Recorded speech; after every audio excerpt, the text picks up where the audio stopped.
থাকেন। এই জন্য ডাইনে বামে যাওয়ার সময় সামান্য 1 সেকেন্ডের জন্য হলেও এভাবে নেক চেক করবেন, মানে ঘাটটা ঘুরে একটু চেক করে নিন। আসসালামু আলাইকুম, welcome to my YouTube channel এবং ফেসবুক পেজ।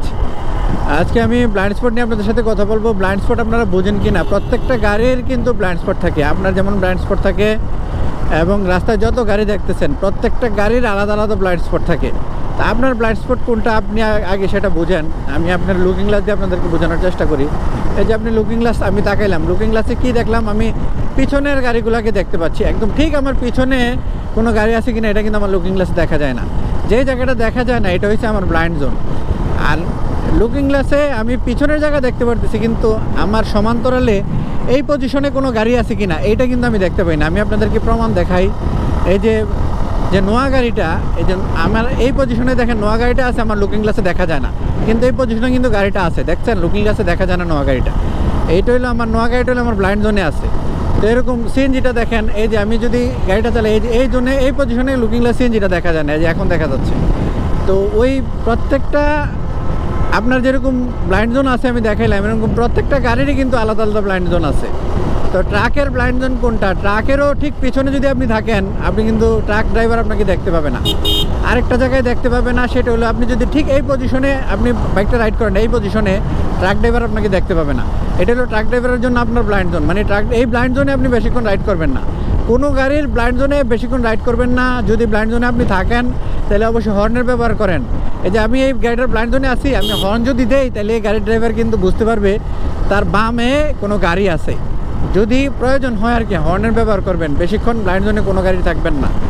এই যে সামনের প্রাইভেট কারটার ব্লাইন্ড জোন, ঠিক প্রাইভেট কারটার পিছন যদি আমি রাইড করি সে দেখতে পারবে না। হঠাৎ করে ব্রেক করলে আমি অ্যাক্সিডেন্ট করবো, এই কারণে ঠিক পিছন কোনো গাড়ি রাইড করা উচিত না ব্লাইন্ড জোনের কারণে।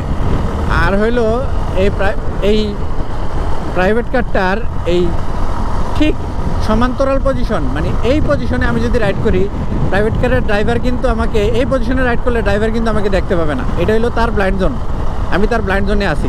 তো এই ব্লাইন্ড জোন প্রত্যেকটা গাড়ির যেহেতু আলাদা ব্লাইন্ড জোন আছে, এই ব্লাইন্ড জোনগুলো আপনারা বুঝবেন এবং এই ব্লাইন্ড জোনগুলো বুঝে আপনারা বাইকটা রাইড করবেন। ওভারটেকিংয়ের সময় ব্লাইন্ড জোন কনফার্ম হইতে হয়, ওভারটেকিংয়ের সময় ব্লাইন্ড জোন কনফার্ম হইতে হয়, যে আরও আলাদা সতর্কতা থাকতে হয়। ওভারটেকিংয়ে যে আপনি যদি ডাইনামামে কোনো আপনার ব্লাইন্ড জোনে কোনো গাড়ি আছে কিনা না দেখেই ডাইনামামে চলে যান, সেক্ষেত্রে আপনি দুর্ঘটনার শিকার হতে পারেন।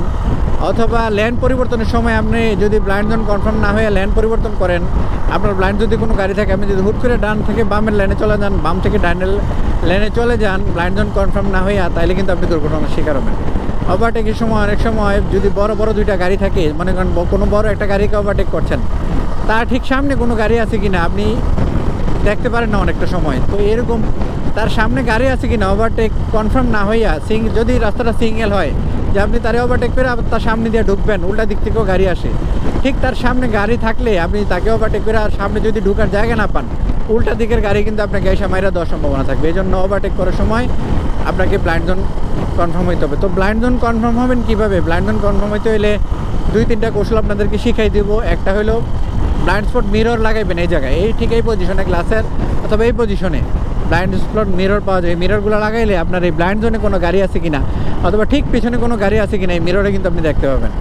আরেকটা বিষয় দেখতে পাবেন, এই যে মাইক্রোটা আমার ব্লাইন্ড জোনে আছে, যে আমি গাড় ঘুরে আমি দেখতে পাইলাম যে মাইক্রোটা আমার বামে আছে, লুকিং গ্লাসে আমি দেখতে পাই না। এই জন্য ডাইনে বামে যাওয়ার সময় সামান্য 1 সেকেন্ডের জন্য হলেও এভাবে নেক চেক করবেন, মানে ঘাটটা ঘুরে একটু চেক করে নেবেন আপনার ডাইনে কোনো গাড়ি আছে কিনা।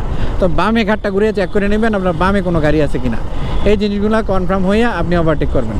তা আশা করি ব্লাইন্ড জোন বুঝতে পারছেন, ব্লাইন্ড জোনে কীভাবে বাইক রাইড করবেন অথবা আপনার ব্লাইন্ড জোনে কোনো গাড়ি আছে কিনা কীভাবে কনফার্ম হবেন, বিষয়গুলো আমি মোটামুটি ক্লিয়ারলি বোঝানোর চেষ্টা করছি। সবাই ভালো থাকেন। See you next time, another blog, another time. আল্লাহ হাফেজ।